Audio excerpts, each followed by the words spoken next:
ஐஸ்வர்யா கருத்தரித்தல் மையங்களில் ஜனவரி 30 முதல் பிப்ரவரி 5 வரை இலவச ஆலோசனை மற்றும் சிகிச்சைகளில் மாபெரும் சிறப்பு சலுகை. தமிழ்நாடு எல்லா வகையிலும் அவுட்ஸ்டாண்டிங்காக இருக்கும். எங்களுக்கு தர வேண்டியது எதையுமே தர மாட்டேங்கிறாங்க. முக்கியமாக இப்போ நிதிக்குழுவினுடைய பரிந்துரை 16வது நிதிக்குழுவின் அறிக்கை இன்னைக்கு வச்சிருக்கிறாங்க. இது நாள் வரை 15 இருக்குது. 14வது நிதிக்குழுவோட பரிந்துரை 42 விழுக்காடு. மத்திய அரசு ஒன்றிய அரசுடைய வரி வருவாய் 42 விழுக்காடு தரணும். ஆனால் 15வது நிதிக்குழு 41 ஆச்சு. ஏன் அந்த ஒரு விழுக்காடு குறைச்சாங்க அப்படின்னா, ஜம்மு காஷ்மீரை யூனியன் டெரிட்டரி ஆக்கிறதுக்கு அந்த ஒரு விழுக்காடு. எப்படி பாருங்கள், யார் பணத்தை எடுத்து யாருக்கு செலவழிக்கிறது, அது பண்ணிட்டாங்களான்னா அதுவும் இல்லை. 5 ஆண்டுகள் என்று இருந்த அந்த நிதி குழுவினுடைய அறிக்கை என்பது ஒரு விழுக்காடு மாநிலங்களுக்கு போனது எடுத்து ஜம்மு காஷ்மீர் சொன்னாங்க, அது வளர்த்துருக்காங்க. இப்போ அதே 41. ஆனால் உண்மையில் தருவது சரியாக சொல்லணும்னா 33.16. இதுதான் இவங்க வரி பங்கீடு தருவது, நம்மள்கிட்ட வாங்குகிற அளவுக்கு திருப்பி தருவதில்லை. இதுக்கெல்லாம் ஒரு ஆக்கப்பூர்வமான, அதாவது எல்லாத்தையும் ஒரே ஸ்கேலில் வைங்க. இந்த மாதிரி எப்படி டேக்ஸ் டெவல்யூஷன் பண்ணுறீங்கன்னா அதுக்கு பெராமீட்டர் இருக்குது. பாப்புலேஷன், ஏரியா, டெமோக்ரஃபி, அப்புறம் உற்பத்தி அப்படின்லாம் இருக்குது. அந்த அடிப்படையிலலாம் பார்த்து நல்லா பெர்ஃபார்ம் பண்ணுற ஸ்டேட்ஸ்க்கு நியாயமாக கொடுக்க வேண்டியது. நாங்கள் ஒன்றும் அதிகமாக எங்களுக்கு அள்ளி கொடுக்கணும்னு சொல்ல, இப்போ யூபிக்கும் பீகாருக்கும் எல்லை மீறி தராங்க. அது மாதிரி இல்லாமல் தமிழ்நாட்டுக்கு தர வேண்டியது தான். இன்றைக்கு கூட காலையில் முதலமைச்சர் தளபதி மு க ஸ்டாலின் அவர்கள் ஒரு அறிக்கை கொடுத்திருந்தார். ஜல்ஜீவன் மிஷன் நாங்கள் ரொம்ப சிறப்பாக செயல்படுத்தியிருக்கோம், அதுக்கு தர வேண்டியதை கொடுங்க. இந்த சமக்கர சிக்ஷா பணத்தை நிறுத்தி வச்சுருக்கிறத கொடுங்க. இந்த மண்ணெண்ணெய்ன்றதை ஒழிச்சே விட்டாங்க. அது கிராமத்தில் இருக்க சாதாரண விவசாய கூலி தொழிலாளர்களுக்காக உருவாக்கப்பட்டது. காந்தி பேரையும் காணா, அந்த திட்டத்தையும் காணா, நடைமுறை அதெல்லாம் ஒன்றுமே குறிப்பிடலை. ஆக இவர்கள் சொல்வதெல்லாம் ஏதோ பெருசாக பேசிக்கிட்டு இந்தியா குளோபல் லெவலில் 3rd எக்கானமி, மொத்தம் 5 பேரில் நாங்கள், 10 பேரில் நாங்கள், 10 பேரில் இவங்க கடைசியாக இருக்கிறாங்கன்ற உண்மையெல்லாம் பார்லிமெண்ட்டில் பேசுகிறப்ப நாங்கள் சொல்லுவோம்.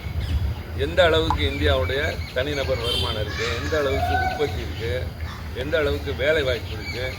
அதிகமான இளைஞர்கள் இருக்கிற இந்த நாட்டில் வேலை வாய்ப்பு இல்லைன்னா அவங்களுடைய செயல்பாடுகளும் நிலைமைகளும் எப்படி மாறும். அவங்களோட அதாவது ஒரு idle mind is the workshop of சாட்டன்ங்கிற மாதிரி, படித்து விட்டு வேலை இல்லாதவங்களோ அல்லது தகுதி இருந்து வேலை இல்லாதவங்களோ, படிப்புக்கு தகுந்த வேலை கிடையாது.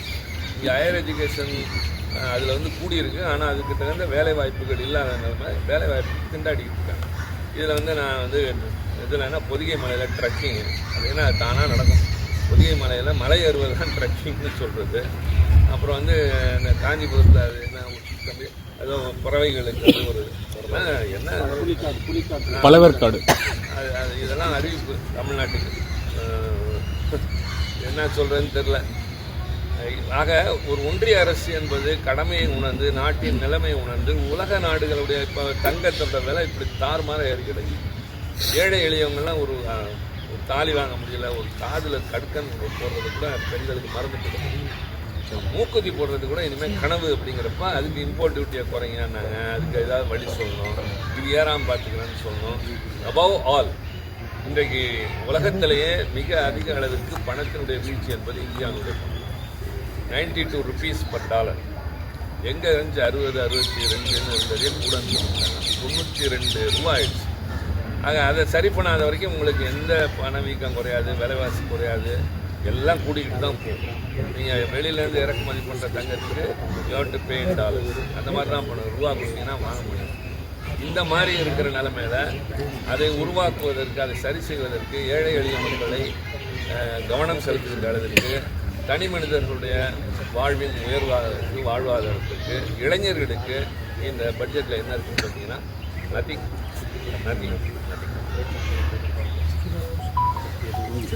தமிழ்நாடு மீண்டும் தண்டிக்கப்பட்டிருக்கு. எதிர்பார்ப்போடு தான் கேட்குறோம். நியாயமாக எங்களுக்கு தர வேண்டியதை முதலமைச்சர் ரொம்ப காலையில் ரொம்ப எதிர்பார்ப்போடு சொல்கிறோம். தேர்தல் வரத வச்சுட்டாங்க, அவங்க தேர்தலையும் வச்சுக்க மாட்டாங்க, ஏதோ ஒரு கனவு உலகத்தில் வந்துருக்காங்க. அதை பற்றி இல்லை, நாங்கள் எங்களுடைய ஆட்சி நிர்வாகம் தமிழ்நாட்டை பொறுத்தவரைக்கும் சிறப்பாக இருக்கிறதுனால சமாளிச்சிருக்கோம். ஆனால் இது முறையா என்றால் ஏற்புடையதல்ல அப்படிங்கிறது தான் நடுநிலையாளர்கள் சொல்லக்கூடிய கருத்தாக. பொதுவாகவே தேர்தல் நேரத்தில் மத்திய அரசு ஒரு பட்ஜெட்டை தாக்கல் பண்ணலாம். தேர்தலை கருத்தில் கொண்டு பல்வேறு திட்டங்கள் அந்தந்த மாநிலங்களுக்கு அதிக நிதி ஒதுக்கீடு செய்யப்படுவதெல்லாம் வழக்கமான ஒன்று. கடந்த முறை பீகார் எலெக்ஷனில் நடந்தபோது கூட அந்த மாதிரி தான் மத்திய அரசு பட்ஜெட்டு தயாரிக்கப்பட்டுள்ளது. ஆனால் இப்போ 5 மாநில தேர்தல் நடைபெற இருக்கிறது. நீங்கள் சொல்றதுபடி பார்த்தா முக்கியமான எந்த திட்டங்களையும் மத்திய அரசு செயல்படுத்தல. எதிர்கட்சிகளுக்கு ஒரு குற்றம் சாட்ட முடியாத ஒரு நிலைப்பாடு. பீகார்லையோ ஆந்திர பிரதேசில் அவங்க கூட்டணி அமைந்ததுனால அங்கே ஜெயிப்போன்ற நம்பிக்கை அவங்களுக்கு எதிர்பார்த்து இந்த அஞ்சனே வரமாட்டோம்னு தெரியும். ஆனால் எந்த நம்பிக்கையில் அவங்க தமிழ்நாட்டில் தேசிய ஜனநாயக கூட்டணி ஆட்சிக்கு வந்துடும் அப்படின்னு அமித்ஷா சொல்கிறாரு, எடப்பாடி பழனிசாமி சொல்கிறாரு. அதாவதுங்க, தேர்தலில் நிற்கிற யாருமே ஒரு சுயேட்சையாக போய் நிற்கிறவங்க கூட தோற்றப்பூர்வம் நிற்கிறதே இந்த நம்பிக்கையில் எதிர்பார்ப்பு ஏதோ இவங்களை பிடிக்காம அவங்க அது மாதிரி ஒரு நம்பிக்கையில் அவர்களும் நிற்கிறாங்க. அதில் ஒன்றும் தவறு இல்லை. ஒருத்தர் தன்னை பற்றி உயர்வாக நினைப்பதோ அதை பற்றி பேசுவதிலோ ஒன்றும் தவறில்லை. அது அவருடைய உரிமை, விருப்பம். ஆனால் யதார்த்தம் நிதர்சனம் என்று பார்த்தால் திராவிட முன்னேற்ற கழகமும் அதனுடைய கூட்டணியும் பலமாக இருக்கிறது. எனவே இவருடைய முயற்சிகள் எல்லாம் அங்கே நிச்சயமாக பலிக்கும். திட்டங்களை கொடுத்து ஏமாற வேண்டாம் தமிழ்நாட்டில் அப்படின்ற உண்மையை அவங்க புரிஞ்சுக்கிட்டாங்க அப்படின்னு எடுத்துக்க முடியுமா? நீங்கள் எப்படி வேணாலும் எடுத்துக்கலாம். நீங்கள் நிறைய யூனிக் கிடையாது, எப்படி வேணாலும்.